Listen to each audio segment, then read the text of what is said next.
यहां पर ब्रह्म ज्ञान क्या है? ज्ञान तो ये है, ब्रह्म ज्ञान क्या है कि दूसरे की ताकत पर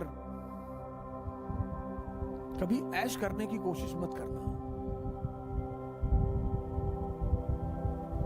तुम्हारी शक्ति होगी तो तुम दूसरे को इस्तेमाल कर पाओगे। इस जीवन में तुम्हारे मां बाप को छोड़कर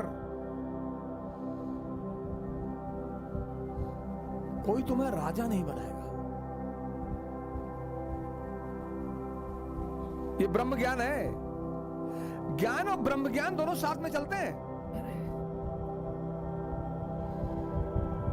ड्यूबले ने कहा वाह, अनुरुद्धि ने कहा वाह यार बहुत अच्छा। ये कोई किसी के लिए कुछ नहीं करता, सब अपने लिए करते हैं। लेकिन जो दुनिया के सबसे स्मार्ट माइंड हैं वो कहते हैं हम तुम्हारे लिए कर रहे हैं।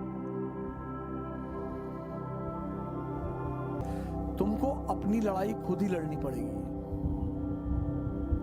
भले तुम्हारी दोस्ती भगवान से क्यों ना हो। अर्जुन की है तो अर्जुन की है तो तुम कभी चीजों को ध्यान नहीं देते ना, तुम्हारी गलती ये है। तुम दुनिया में एक असंभव चीज से बचना चाहते हो। इस देश में 90% लोग एक चीज से बचना चाहते हैं, संघर्ष से, और बचोगे नहीं। राहुल गांधी जी बच गए थे, पिछले 30 साल से संघर्ष कर रहे हैं। नियम है सर, न्यूटन का चौथा लॉ है, वो भूल गया था बताना,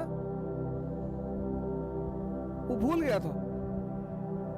तो एक दिन सपने में आया, हमसे कहा आवत भाई बता देना। हमने कहा बता देंगे, ऐसी कोई बात नहीं। अब इतना आप इज्जतदार आदमी है, आपका इतना योगदान है दुनिया में, तो आप इतना कह रहे हैं तो इतना काम तो मैं आपको कर ही दूंगा।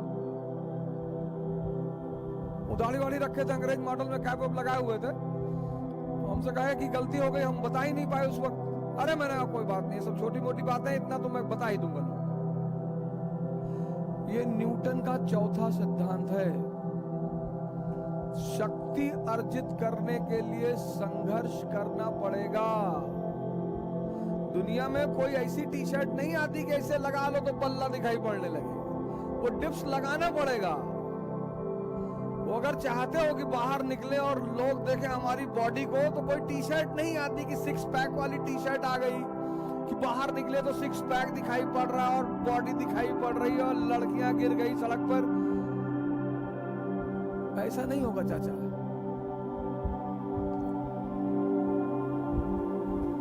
दुनिया में एक ही आदमी है जिसने बिना मरे जन्नत देखने की कोशिश की है, त्रिशंकु। सिद्धांत ना तोड़ पाओगे, बाहर निकलो यार। नहीं पढ़ने का मन कर रहा है, 50 किलोमीटर पैदल चलो। कम से कम शरीर की ताकत तो कुछ तो बढ़ेगा दुनिया में। गोंडा से फैजाबाद चले जाओ पैदल, गोंडा से बलरामपुर चले जाओ। पढ़ने का मन नहीं कर रहा, हाँ तो पैदल चले जाओ फैजाबाद, गोंडा से करेगा। तुम टीचर से स्कूल में क्यों डरते हो? क्योंकि वो तुम्हें सजा देता है। तुम्हारा मन तुमसे डरता नहीं। वो जानता है मैं इसको हजारों बार बेवकूफ बनाऊंगा तब भी ये मुझको कुछ नहीं कहेगा। यही तुम्हारे हारने की मुख्य वजह है। स्कूल जाते थे पहले तो होमवर्क करके जाते थे ना, क्योंकि पता था कि मैडम वो पटक के बहुत मारेगी।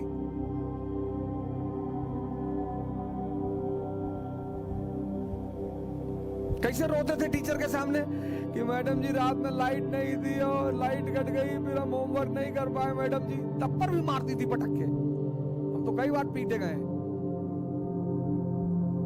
डरते थे ना। तुम्हारा मन तुमसे डरता ही नहीं भाई। तुमको एक बार कोई बेवकूफ बनाएगा तुम छोड़ दोगे, 2 बार बनाएगा छोड़ दोगे, तो फिर वो लगातार बनाने लगेगा तुमको। वही तुम्हारा मन तुम्हारे साथ कर रहा है, तुमको लगातार बेवकूफ बना रहा है। आज अम्मा बीमारी, काल भैंस भाग के रही, परसों पानी गिरा थे, पकौड़ी खाए के मन करा थे, बुआ के यहाँ जाएंगे, तब क्यों रो रहे हो?